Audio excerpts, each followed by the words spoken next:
Hello दोस्तों, आप सभी लोगों का आपके अपने YouTube चैनल ऑनलाइन मैथ मस्ती में स्वागत है। दोस्तों, आज की इस वीडियो में हम पढ़ेंगे कक्षा 10 का मैथ। ओके, तो अभ्यास 1 है उनका क्या, वास्तविक संख्याएं, उसके बारे में हम पढ़ेंगे। ठीक है, चैप्टर में जो अभ्यास 1 है उसमें सबसे पहले हम शुरू करेंगे यूक्लिड विभाजन प्रमेयिका क्या होती है। ठीक है, तो सबसे पहले मैं ये बताऊंगा कि यूक्लिड विभाजन प्रमेयिका क्या है। इसके बारे में आप लोग जानते हैं, आप 6, 7, 8 में ही उसके बारे में जानते हैं, लेकिन बस इसमें क्या है कि वो जो 6, 7, 8 में जो जानते थे, इसमें क्या है, ये किनका प्रमेय है, इनको इसमें हम जानेंगे। तो इसमें यूक्लिड विभाजन प्रमेय का क्या होता है, A is equal to B Q plus R, यही होता है। ये आपको समझ में नहीं आ रहा होगा क्या दिया गया है, ये A is equal to B Q plus R आपको नहीं समझ में आ रहा होगा, लेकिन अभी मैं बता रहा हूँ तो अभी समझ में आएगा। आप छोटे कक्षा में पढ़े ना, जैसे हम कोई संख्या में भाग देते हैं, ये मान लीजिए हम 3 में 7 से भाग दें, 3 दूना 6 और 1 शेष आ गया। तो इसमें इसी तरह इसको 3 को क्या कहते हैं, ये हमारा होता है भाजक, ये होता है मेरा भाज्य, ये होता है मेरा भागफल, और यहाँ नीचे जो आता है वो क्या होता है, शेषफल। आए बात समझ में, ये चीज़ पढ़े ना, ये तो क्लास 6 में ही पढ़े होंगे, मतलब 6, 7, 8 में ही आपको बताया जाता है कि ये भाजक है, ये भाज्य है, ये भागफल, ये शेषफल। मतलब जो भाग देते हैं, यानी कि 3 क्या है, भाजक है, 7 क्या है, भाज्य है, 2 क्या है, भागफल है, और 1 क्या है, शेषफल है। सूत्र का प्रयोग यहाँ करते हैं, भाज्य बराबर क्या होता है, भाज्य बराबर, ये भाज्य बराबर क्या होता है, भाजक गुणे भागफल, भाजक गुणे भागफल प्लस शेषफल, ये होता है ना। ये सूत्र हम पढ़े हैं, तो 6, 7, 8 में पढ़े हैं। सेम चीज़ होता है ना, जैसे हम चेक करने के बताया जाता है, जब भाग दे के हम चेक करते हैं तो लिखते हैं ना, 7 बराबर क्या होना चाहिए, इन दोनों का गुणा करें तो 3 गुणे 2 करें, प्लस जो शेष आता है जोड़ें, ये आना चाहिए। तो 3 दूना 6 और 1 7, देखिए 6 प्लस 1 7 आ गया ना, ये दोनों आ गए सेम सेम। तो यानी कि हमारा भाग प्रक्रिया क्या है, सही है। ओके, बात समझ आ गया।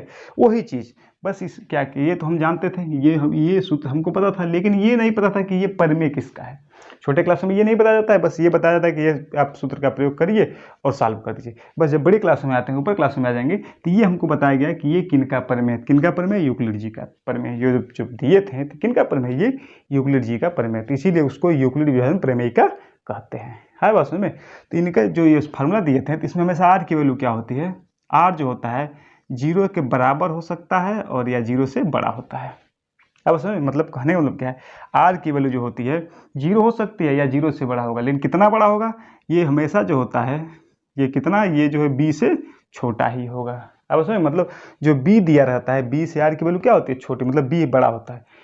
बात समझिएगा इस चीज़ को, कहने का मतलब इसको बताना, स्पष्ट समझाना। इसका मतलब क्या होता है, जैसे r की वैल्यू यहाँ जो r मतलब शेषफल जो होता है, शेषफल हमेशा क्या होता है, 3 से छोटा ही आएगा, 3 भी नहीं आ सकता है, 3 से छोटा ही आएगा। मतलब यहाँ शेषफल में क्या होता है, कोई भी नंबर से हम जब किसी नंबर में, किसी अज्ञात नंबर में हम 3 से भाग दे रहे हैं, तो जो भी शेषफल आएगा क्या आएगा, 0 आ सकता है, 1 आ सकता है, 2 आ सकता है, इससे ज़्यादा शेषफल नहीं आएगा। इस कथन का मतलब यही होता है कि r का मान जो, मतलब जो शेषफल है, जब 3 से भाग दिए हैं तो उसका मान क्या आएगा, 0 आ सकता है, 1 आ सकता है या 2 आ सकता है। तो इसको मैं क्या मानता, इसको b बोलते हैं ना, यहाँ b है या a है या q है या r होता है, तो वही मतलब b, r की वैल्यू जो होती है b से हमेशा क्या होती है, छोटी होती है। मतलब ये b के बराबर भी नहीं होगा, b से छोटा ही होगा। आए बात समझ में क्लियर। ये चीज़ ध्यान रखिएगा, किसी भी नंबर जो इस सूत्र का प्रयोग करते हैं तो r की वैल्यू जो है b से क्या होता है, हमेशा छोटा होता है। आए बात समझ में, ये ध्यान रखिएगा। बस उसी चीज़ को जब ये दिया गया था, यहाँ ये भाज्य जो था, भाज्य को इन्होंने क्या मान लिया, a मान लिया, तो a को हमेशा, a को बोला गया ये भाज्य है, b को क्या बोला गया, भाजक बोला गया, q को क्या बोला गया, भागफल बोला गया, और r को क्या बताइए, शेषफल कर दिए। है बस बस यही, इसी का प्रयोग किया, उसी चीज़ का प्रयोग करके अच्छे से दर्शा दिए, ये a is equal to B Q plus r. है बस में, यही जो क्या है, यूक्लिड विभाजन प्रमेयिका है। तो इसमें आपको समझ में आ गया, a क्या है, भाज्य है, b क्या है, भाजक है, q क्या है, भागफल है, और r क्या है, शेषफल है। ठीक है, तो हमेशा इस सूत्र का प्रयोग हम करते हैं। मतलब जो भाज्य होता है, भाज्य हमेशा किसी भी संख्या में, जब हम किसी भी संख्या में किसी भी संख्या से भाग देते हैं, तो हमेशा ये भाज्य, मतलब अंदर का जो होता है, भाज्य जो होता है, इन दोनों का गुणा करें और शेषफल जोड़ दें, तो ये आना चाहिए। तभी समझिए भाग की प्रक्रिया मेरा क्या है, सही है, नहीं तो गलत है। बस में यही जो यूक्लिड विभाजन प्रमेयिका है, a is equal to B Q plus r. तो इसमें ए का पता चल गया और आर का मान क्या हो सकता है, 0 हो सकता है और 0 से बड़ा होगा, कितना बड़ा होगा, जो बी दिया रहेगा मतलब वहीं तक जा सकता, उससे नीचे ही जाएगा। बी का मान 3 दिया है तो आर की वैल्यू क्या होगी, 0 1 2 हो सकता है। यहाँ बी का मान 5 है तो आर की वैल्यू क्या हो सकती है, 0 1 2 3 4, मतलब 5 से नीचे है। तो ये निर्भर करता है आर का मान किस पे निर्भर करता है, बी पे। बी किस मतलब बी क्या है उसके, उससे कम ही आर की वैल्यू आ सकती है। अब बस में ये आपको समझ में आ गया। तो यूक्लिड विभाजन प्रमेय का अच्छी तरह समझ में आ गया। चलिए अब इसी से संबंधित कुछ उदाहरण देखते हैं। जो आपके बुक का जो उदाहरण दिया गया उदाहरण को ही बताते हैं। इस वीडियो में हम पहले आज उदाहरण ही क्लियर करेंगे। ओके, चलिए दोस्तों देखते हैं हम उदाहरण नंबर 1। उदाहरण नंबर 1 क्या है, देखिए दिया गया उदाहरण में एक दिया गया है 4052 और 12576 का HCF यूक्लिड विभाजन एल्गोरिथ्म का प्रयोग करके ज्ञात कीजिए। तो अब HCF तो निकालने, भाग विधि से HCF तो निकालने आता होगा, पढ़े होंगे। बस सेम चीज़ वही जो भाग विधि से हम HCF निकालते हैं, बस उसमें क्या करना है, जो भाग चेक करने की प्रक्रिया जानते हैं ना कि भाज्य बराबर भाजक गुणे भागफल प्लस शेषफल, वही उसी का प्रयोग करके हमको क्या करना है, इसका HCF निकालना है। तो ठीक है, तो इसमें पहले चेक करेंगे कौन बड़ा है। यहाँ क्या है पहले चेक करेंगे, यहाँ कौन बड़ा है, ये 12576 बड़ा है ना किससे, 4052 से। ठीक है, तो यानी कि ये हमारा क्या है, ध्यान दीजिएगा, जब ये बड़ा है तो यानी कि मेरा भाज्य है, ये मेरा क्या है, भाजक है। ठीक है, तो इसको जब भाग प्रक्रिया करेंगे तो भागफल और शेषफल मुझे ज्ञात हो जाएगा। ओके, तो हमेशा इस चीज़ को ध्यान देंगे, जो बड़ा होता है उसको भाज्य मानते हैं और जो छोटा होता है उसको क्या करते हैं, भाजक मानते हैं। भाग विधि से HCF निकालना आता ही है, बस वही प्रक्रिया हम स्टेप बाय स्टेप यहाँ बताएंगे। और लिखने का तरीका मतलब यहाँ जब लिखेंगे यूक्लिड प्रमेयिका से, प्रमेयिका से मतलब इसका जो मौसफ निकालना है, जो HCF इसको बोलते हैं मौसफ, हिंदी में बोलते हैं मौसफ और बोलेंगे HCF। ठीक है, तो यूक्लिड प्रमेयिका से क्या होगा तब लिखेंगे, जिसमें भाग देना पहले इसको लिख लेंगे। यहाँ लिखेंगे जो हमारा होता है यूक्लिड प्रमेयिका क्या है, A = BQ + R होता है ना, यही हमारा प्रमेयिका है। तो यहाँ जब हम ले आएंगे तो इसलिए क्या हो जाएगा, A की जगह बोले ना, इसको जो बोले ना कि जो बड़ी संख्या होती है उसको क्या मानते हैं, भाज्य मानते हैं। तो भाज्य को उन्होंने A माना था, तो यहाँ मानेंगे इसको A की जगह लिखेंगे हम 12576। अब 20 से भाग देते हैं, भाग प्रक्रिया हम करते हैं। देखिए यहाँ 12576 में हम किससे भाग देंगे, 4052 से भाग देंगे। ध्यान दीजिएगा पहला स्टेप कैसे करना है ये ध्यान से रखिए, ध्यान दीजिएगा। बस बड़ी संख्या और छोटी संख्या से भाग दीजिए, बस यहाँ भाग दीजिए, यहाँ लिखते चले जाइए, वही हमारा यूक्लिड प्रमेयिका से हो जाएगा सीधे। ठीक है, तो जैसे भाग देंगे तो कितने हो जाए, 4 टेबल 3 बार लिख चले, देखें 3 दूना 6, 3 5 15 हो गया और 3 चौको 12 हो गया। क्या हुआ, 0, 7 में से 5 गया 2, 5 में से गया कितना बचा, 4, 420 आ गया। ध्यान दीजिएगा पहला स्टेप कंप्लीट हो गया, यानी कि 12576 में हम 4052 से भाग दिए हैं तो क्या है, 3 बार भागफल गया और शेषफल ये मिला। तो मैं इसको क्या लिख सकता हूँ, 12576 बराबर लिख सकता हूँ ना, ये गुणे ये, यानी क्या हो जाएगा 4052 गुणे 3 + 420। पहला स्टेप मेरा क्लियर हो गया। सेम बात समझ में आ गया, बड़ी संख्या में छोटी संख्या से भाग देंगे, जितनी बार गया लिख दिए, भाग दे दिए, उसी को लिखना है। ये 12576 बराबर भाग दे रहे हैं 4052 से, हमारा भागफल आया 3, यानी इन दोनों का गुणा करेंगे अब प्लस शेषफल 420 लिख देंगे। क्लियर बात समझ गए। मौसों पर जब निकलते उसका अगला प्रक्रिया क्या होता है, अब जो होता है ये भाजक जो होता है अब भाज्य बन जाता है, ये अब क्या आ जाएगा, यहाँ आ जाएगा, आएगा ना, तो यहाँ हो जाएगा हमारा 4052। बात समझिएगा, अब किसमें भाग देना हमको, अब ये जो भाजक था अब ये मेरा क्या हो गया, भाज्य हो गया। यही होता है मौसम पर जब लगाते हैं इसी तरह लगाते थे ना, सेम चीज़। अब यानी कि हमको अब 4052 में भाग देना है 420 से, तो यहाँ लिखेंगे अब क्या है, यहाँ अब मेरा ये क्या हो जाएगा, यहाँ हो जाएगा 4052। अब भाग दें 420 से, देखिए कितने बज जाता है, कितना हो जाएगा, भाग दे दीजिए, 9 बार ले जाइए, 9 बार देख लीजिए, 9 0 0 9 0 0, 9 दूनी 18 का हाथ लगाए, 9 चौक 36 1 37, यही आया ना, बात क्लियर। अब घटा दें, यहाँ क्या हुआ, 2 15 में 60 गया, 7 9 में 7 गया 2। क्लियर। अब देखिए जब हम अब 4052 में 420 से भाग दिए हैं, तो यानी जब 420 से भाग दिए तो भागफल कितना आया है, 9 आया है, और प्लस शेषफल कितना आया है, 272 आ गया। दूसरा स्टेप कंप्लीट हो गया मेरा। सेम, बस वही सेम प्रोसेस, यहाँ भाग करते, रफ कार है, इसको करते जाइएगा और यहाँ लिखते जाइएगा। क्लियर। तो फिर अब क्या हो जाएगा, अब देखिए 272 में किससे भाग देना है अब हमको, अब ये जो भाजक ये है मेरा भाज्य हो जाएगा, ये हमारे 420 क्या हो गया, भाज्य हो गया। तो यानी कि भाज्य यहाँ क्या हो गया, अब यहाँ 420 आ गया। बात समझिएगा। अब भाग दीजिए कि 2 बार जाएगा, 2 बार देख लीजिए, 2 दूना 4, 2 सौ 14, 2 नहीं 2 बार नहीं जाएगा, 1 बार जाएगा। लिखेंगे 272, 10 में से 2 गया 8, 11 में 7 गया 4 और 3 में से 2 गया 1, 148। क्लियर।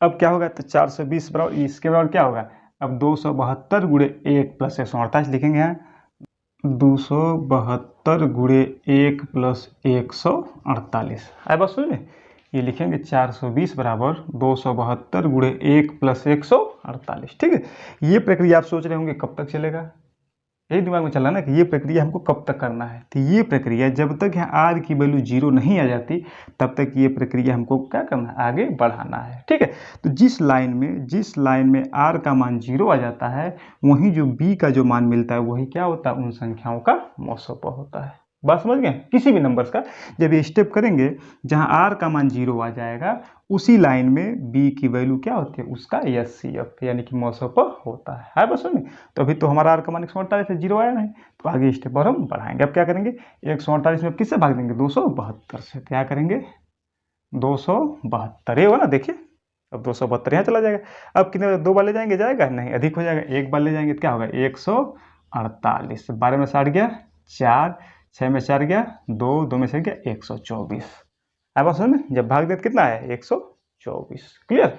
तब यहाँ क्या लिखेंगे, अब यहाँ लिखेंगे 272 बराबर, लिखेंगे ना 272 बराबर 148 गुणे 1 प्लस 124। क्लियर, समझ आ गया। देखिए अब क्या करेंगे, 124 में किससे भाग देंगे, 148 से। अब ये हमारा यहाँ चला जाएगा। ठीक है, तो यहाँ स्टेप यहाँ इधर लिख देते हैं, 148 में 124 से हम भाग देते हैं, वही चीज़ यहाँ उठा देते हैं, थोड़ा किनारे चला जा रहा है, यहाँ उठा देते हैं। अब देखिए कितने बार गया, एक बार ही जाएगा, 124, 8 में 4 गया 4, क्लियर, 4 2 गया 2, कट गया, कितना बचा, 24 बचा। तब क्या लिखेंगे, 148 बराबर क्या लिखेंगे, 124 गुणे 1 प्लस 24।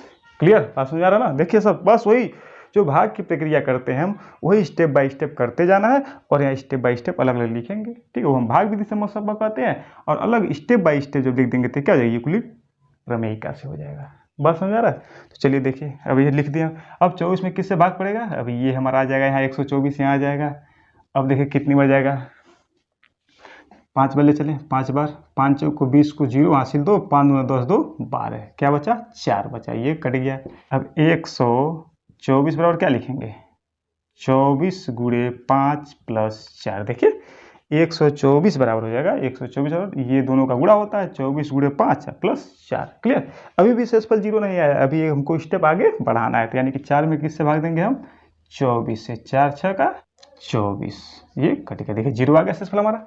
अब यहाँ हमारा स्टेप क्या हुआ, खत्म हो गया। तो क्या लिखेंगे, 24 बराबर क्या लिखेंगे, 24 बराबर क्या लिखेंगे, 4 गुणे 6 प्लस 0। आए बात सुन रहे, तो बोले थे जब r का मान 0 होता है, उसी लाइन में जो v की वैल्यू होती है वो क्या होता है, HCF होता है। ठीक है, लिखेंगे जब r बराबर 0 हो तो b का मान क्या होता है, HCF होगा।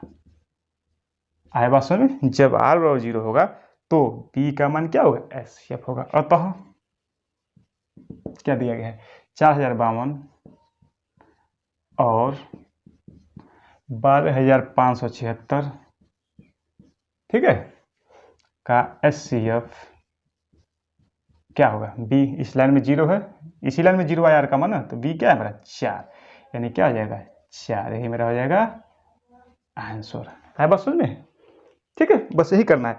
बस क्या करना है, जब मान लीजिए कोई HCF निकालने दे रहा है तो बाउंडेशन लगा दिया, बोल रहा है कि 4052 और 12576 का HCF यूक्लिड विभाजन एल्गोरिथ्म का प्रयोग करिए। ठीक है, तो ये ध्यान दीजिएगा, यूक्लिड विभाजन एल्गोरिथ्म कहिए या यूक्लिड प्रमेयिका से कहिए, इसमें आप कन्फ्यूज मत रहिएगा, कुछ भी लिख सकते हैं।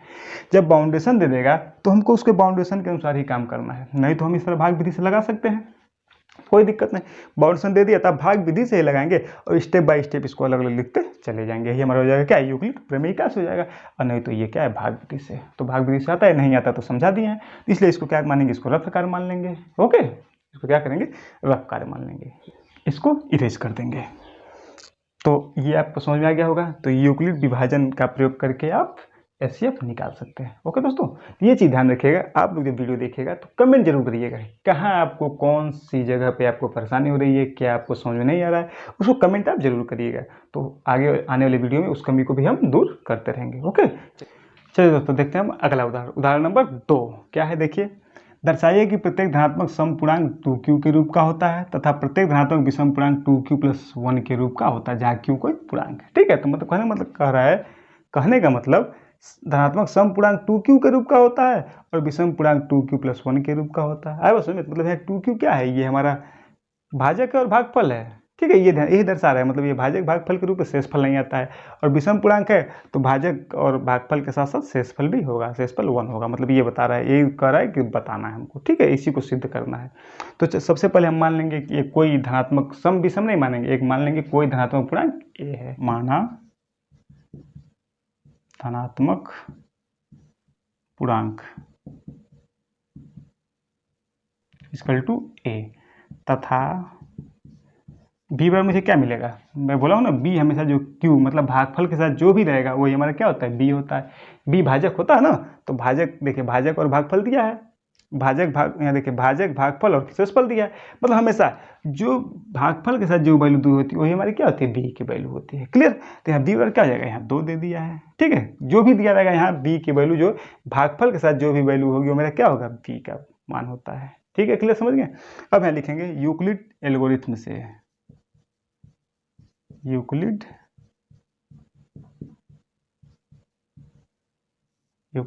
एल्गोरिथम से। ठीक है, मतलब वो परमेन का लगाएंगे तो क्या होता है, a में हम b से भाग देते हैं, तो यानी कि a = b की जगह क्या है 2, उसके बाद q अब प्लस r ही आएगा ना। जब लगाएंगे, जब यहाँ हम यूक्लिड एल्गोरिथम पर में लगाएंगे तो a में जब b से भाग देते हैं तो a = b की जगह 2 है, q + r ही होता है। ठीक है, तो r का संभावित मान क्या आएगा, देख लीजिए। एक उदाहरण के तौर पर यहाँ बगल में आप लिख सकते हैं, छोड़ देंगे यहाँ a में हम 2 से भाग देंगे, मान लीजिए q बार गया, क्या बचा हमारा r आता है। इसका मान क्या आएगा, मैं बताया था b की वैल्यू जो होती है उससे छोटा ही मान आता है r का, तो यानी क्या आएगा, 0 आ सकता है और 1 आ सकता है। बात समझ गए। तो ये एल्गोरिथम पर में दिया गया है। जब r का मान 0 होगा तब a का मान क्या होगा, चेक कर लें। तो लिखेंगे कंडीशन फर्स्ट क्या होगा, जब r = 0, 2 मान मिलेगा ना, r का मान मिलेगा ना, 0 और 1 मिलेगा ना। जब हम 2 में a से भाग देंगे, q बार जाएगा तो r का मान हमेशा क्या होगा, या तो 0 हो सकता है या तो 1, क्योंकि यहाँ 2 है तो बस यही 2 संभावित मान होगा, या तो 0 होगा या तो 1 होगा। 3 रहता तो 0 1 2 होता, 4 रहता तो 0 1 2 3 होता है। ठीक है, ये समझ आ रहा है ना, मतलब r का मान जो है इसी पे निर्भर करता है। तो ये 2 है तो इसका संभावित मान क्या होगा, 0 और 1 है। जब r का मान 0 होगा तब हमको a की वैल्यू क्या मिलेगी, चेक कर लें। तो a बराबर क्या हो जाएगा, 2q + 0, तो बराबर क्या हो जाएगा हमारा, a का मान क्या होगा 2q। आया बात समझ में। अब देखिएगा ये 2, ये 2 से डिवाइड है, 2 से कट जाएगा, भाग देंगे तो यानी क्या है, यहाँ a एक समपूर्णांक है, समपूर्णांक है। बात समझिए, क्लियर है। देखिए a का मान 2q है, ये 2 से विभाजित है, 2 से तो कट नहीं जाएगा, यानी कि यहाँ a क्या है, एक समपूर्णांक है। आ गया बात समझ में। अब जब रखेंगे कंडीशन सेकंड में तो r का मान क्या रखेंगे, 1 लिखें कंडीशन सेकंड। जब r = 1 रखेंगे तो क्या हो जाएगा, a बराबर क्या हो जाएगा हमारा 2q + r है तो 1 हो जाएगा। अब देखिए ये तो सम है, ये भी चेक कर चुके हैं, ये सम है। लेकिन सम में जब एक जोड़ते हैं तो क्या होता है, विषम हो जाता है। देखिए सम 2 में 1 जोड़ दीजिए 3 हो गया, 4 में 1 जोड़ दीजिए 5 हो गया, 6 में 1 जोड़ दीजिए 7 हो गया। देखिए सम में जब एक विषम जोड़ते हैं तो विषम हो जाता है, सम में जब विषम जोड़ेंगे तो विषम हो जाएगा, सम में विषम जोड़ेंगे तो विषम हो जाएगा। बस में तो ये 2 से कटेगा भी नहीं, वो भी तरीका लगा सकते हैं। या सम में जब एक विषम संख्या को जोड़ेंगे तो क्या आता है, विषम आता है। यहाँ a एक विषम पूर्णांक है। आया बात समझ में। अब देखिएगा जब a सम पूर्णांक हो रहा है तो a किसके रूप का है, 2q के रूप का है। जब a एक विषम पूर्णांक है तो किसके रूप का है, 2q + 1 के रूप का है। तो हम सिद्ध कर दिए ना, लिखेंगे अतः अतः अब ये लिख सकते हैं धनात्मक समपूर्णांक प्रत्येक धनात्मक समपूर्णांक किसके रूप में, देखिए सम है तो किसके रूप का है, 2q के रूप, प्रत्येक समपूर्णांक 2q के रूप का होता है, और प्रत्येक धनात्मक विषम पूर्णांक, देखिए जब ए विषम है तो किसके रूप का है, 2q+1 के रूप का है ना पूर्णांक, 2q+1 के रूप का होता है। आया बात समझ, बस मुझे यही सिद्ध करना था, यही सिद्ध करना था, ठीक है सिद्ध हो गया। आया बात समझ में, क्लियर, कोई दिक्कत। चलिए देखते हैं हम उदाहरण नंबर 3। उदाहरण नंबर 3 क्या है, दर्शाइए कि प्रत्येक धनात्मक विषम पूर्णांक 4q+1 या 4q+3 के रूप का होता है, जहाँ q एक पूर्णांक। सेम उसमें हम माने थे, जो पिछला क्वेश्चन लगाया सेम उसी तरह मिलता जुलता है कि हम सेम धनात्मक विषम पूर्णांक के बारे में पूछा है, उसमें सम और विषम दोनों पूछा था, तो हम एक धनात्मक पूर्णांक माने थे। यहाँ जो है धनात्मक विषम पूर्णांक पूछ रहा है, तो मान लें हमारा धनात्मक विषम पूर्णांक क्या है, ए है, मान लेंगे ना, माना धनात्मक विषम पूर्णांक इक्वल टू ए, मान लिया, क्लियर, कि ए। बात समझ में। अब बोले, देखे बोले ना, जो भागफल के साथ होता है वही हमारा क्या होता है, बी होता है। तो यहाँ बी क्या है, 4 है, देखिए सम जगह भागफल के साथ ये भी यहाँ सेम क्या है, 4 है, अतः बी तथा बी बराबर क्या हो जाएगा, तथा बी बराबर क्या हो जाएगा, 4। ओके, अब यूक्लिड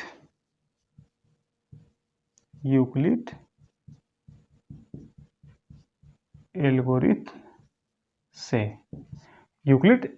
से क्या होगा मेरा, यूक्लिड एल्गोरिथम लगाएंगे तो क्या होगा, ए में 4 से भाग देंगे तो ए बराबर, जब 4 से भाग देंगे तो क्यू बार जाएगा और शेषफल क्या आएगा, आर आएगा। ये क्लियर है, यही होगा हमारा। जब इसमें पर में यूक्लिड एल्गोरिथम पर में लगाएंगे, ए में जो हम 4 से भाग देंगे तो क्यू बार जाएगा और शेषफल आर आएगा।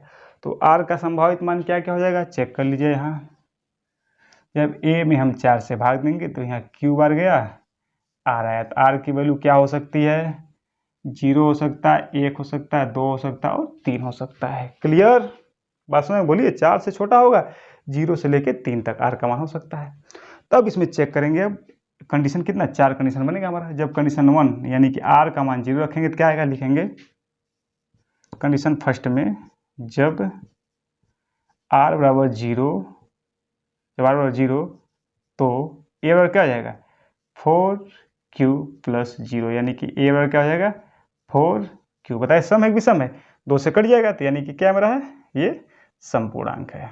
क्या है, ए एक सम पूर्णांक है। क्लियर हो गया, इतना समझ आ गया। कंडीशन सेकंड रखें,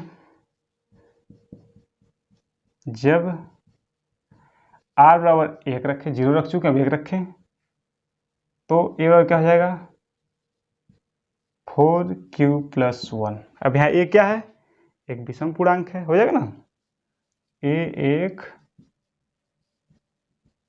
विषम पूर्णांक है। ध्यान दीजिएगा, 2 से नहीं कटेगा, ये 2 से कट जाएगा, ये नहीं कटेगा, ये विषम पूर्णांक हो गया।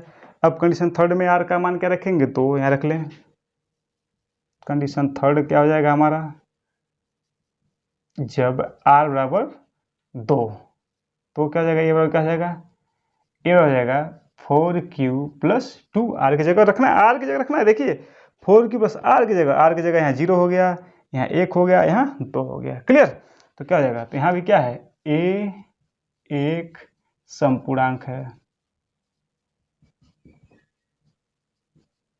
क्लियर, देखिएगा ये 2 से कट जाएगा, 2 कॉमन ले लेंगे तो 2q+1 होगा, 2 से कट जाएगा, ये क्या हो गया मेरा, एक समपूर्णांक हो गया।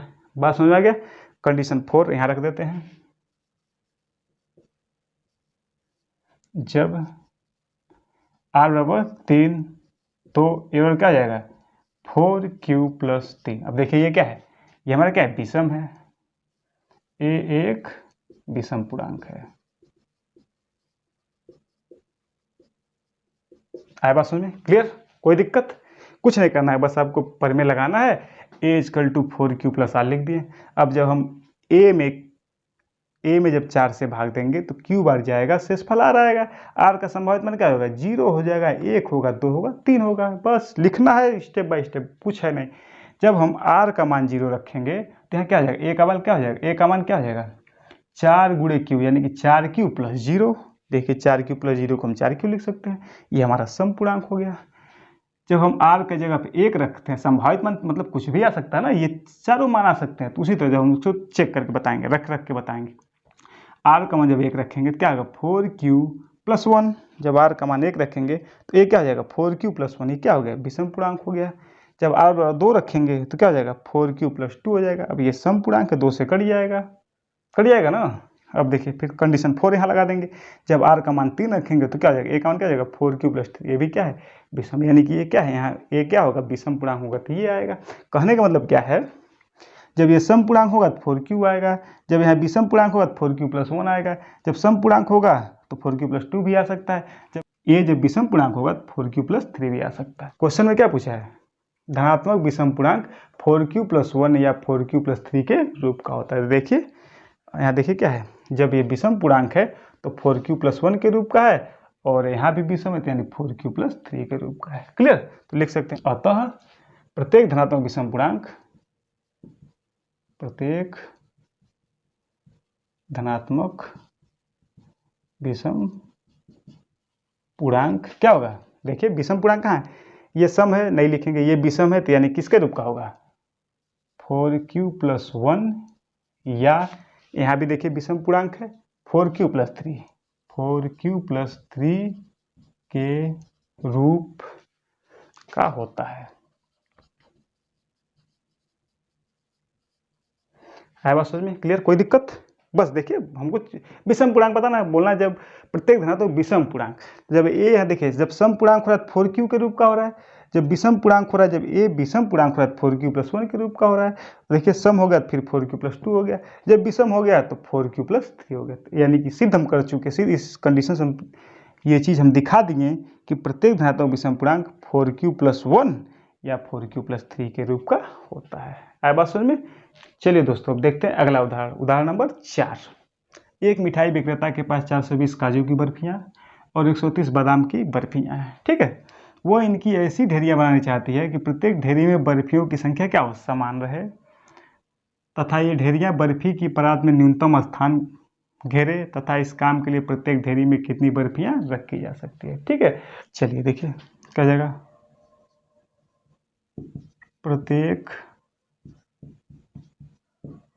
प्रत्येक ढेरियों में बर्फियों की संख्या क्या हो जाएगा, 420 और 130 का मौसम, यही होगा। मतलब जो प्रत्येक ढेरियों में बर्फियों की संख्या क्या हो जाएगी, 420 और 130 का मौसम। अब उसमें तो मौसम पर कैसे निकालेंगे, इसमें तो हमको कोई मतलब बाउंडेशन दिया नहीं गया है कि यूक्लिड विभाजन लगाना है कि भाग विधि से, जैसे आपकी मर्जी, आप इसमें इसका मौसम पर निकाल के उसका आंसर दे सकते हैं। है बस में ये नहीं देखा, इसमें कहीं भी कोई बाउंडेशन नहीं दिया गया, इसीलिए आप इसको क्या कर सकते हैं, या यूक्लिड विभाजन का प्रयोग करिए या आप भाग विधि से मौसम पर निकाल दीजिए। चूँकि चलिए यूक्लिड विभाजन पर में से हम क्वेश्चन लगा रहे हैं तो उसी से हम इसका मौसम पर भी निकाल देते हैं, ठीक है। तो लिखेंगे यूक्लिड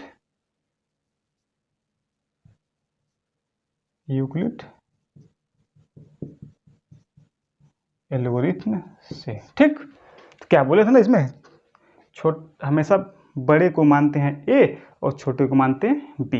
ये 130 बना दीजिए, 130 है, ठीक है। बड़े को ए और ये, तो यहाँ क्या है, ये बड़ा है तो क्या लिखेंगे, यहाँ जब हो जाएगा तो यानी कि हम लिखेंगे, जब यूक्लिड विभाजन लगाएंगे तो 420 में 130 से भाग देंगे, 420 में हम भाग किसे देंगे, 130 से, तो क्या आएगा, जब यहाँ भाग दे लीजिए, 420 में हम 130 से भाग देंगे तो कितना बार जाएगा, 3 बार ले जाइए, 0 3 त्रिका 9, 3 एक कम 3, क्या है 0 12 से 9 गया, 3 बार है, यहाँ कुछ नहीं बचा, बस में ना, देखिए 3 बार गया, 0 3 त्रिका 9, 3 का 3, 0 12 में से 9 गया 3, यहाँ से लिया इसलिए यहाँ कुछ नहीं बचा, क्लियर, 30 आ गया। तो यानी कि पहला स्टेप मुझे क्या मिला, 420 में जब हम 130 से भाग दे रहे हैं तो भागफल में क्या 3 मिला और प्लस शेषफल 30 मिला। अब यहाँ ले लीजिए, अब भाग देंगे यहाँ 130 बोले ना, ये जो भाजक होता है भाज्य बन जाएगा। तो यानी कि 130 में 30 से भाग देना है, तो यहाँ लिखेंगे 130 बराबर, जब भाग देंगे कितना आ जाएगा, 4 बार जाएगा, 0 4 3 12, यहाँ क्या हुआ 0 1 कट गया, तो क्या बचा हमारा, जब 130 में 30 से भाग दिए, 30 से भाग दिए यानी बी हो गया, गुणे क्यू का मान क्या आया 4 आया, प्लस एसफल क्या आया है 10, अभी भी 0 नहीं आया हमारा आर, यानी कि मौसम पर नहीं निकला। फिर भाग देंगे किससे, अब यहाँ ये 30 हमारे यहाँ आ जाएगा, 30 10 30 कट गया, तो यानी कि यहाँ 30 बराबर क्या हो गया, 10 से भाग दिए हैं, 3 बार गया, शेषफल 0 आ गया। जब आर 0 होता है तो बी हमारा क्या होता है, मौसम होता है, आया, तो यानी ये बी इसका क्या हो गया, मौसम हो गया। अतः क्या लिखेंगे, अतः 420 और 130 का मौसम क्या होगा, 10 होगा, मौसम 10 हुआ, या प्रत्येक